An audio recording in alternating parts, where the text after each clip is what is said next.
Albert Einstein is probably the most famous scientist to ever grace this earth, but he had a few secrets up his sleeve that you probably wouldn't know about him. For example, he was a ladies' man. He had several mistresses throughout his marriage, and even had a pact with his second wife, Elsa, that allowed him to have relationships with other women. So if any of you guys are struggling out there, remember that having an IQ of around 160 might help. Another thing about this guy is that he probably turned down the craziest job offer of all time when he was asked by Prime Minister David Ben-Gurion of Israel to be the President of Israel in 1952.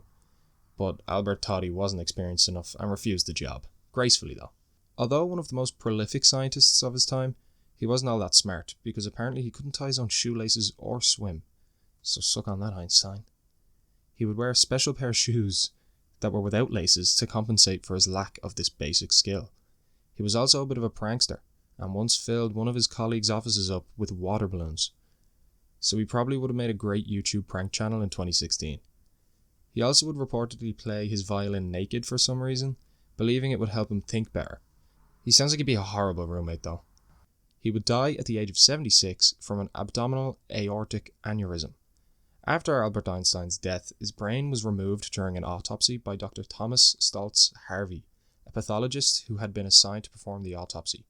Dr. Harvey did not have permission from Einstein or his family to remove the brain, but he did it anyway because he believed that studying it could help unravel the mystery of Einstein's genius.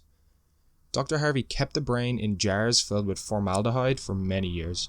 He even sliced it into sections to study it under a microscope. In the 1980s, he donated the brain to a hospital in New Jersey, where it was studied by other scientists. Eventually, Einstein's family became aware of the situation and sued to have the brain returned to them. The brain was eventually returned, but it was in pieces, with some sections missing. Today, some of the sections of Einstein's brain are still held by various institutions and researchers for study, while others have been returned to his family and buried with him.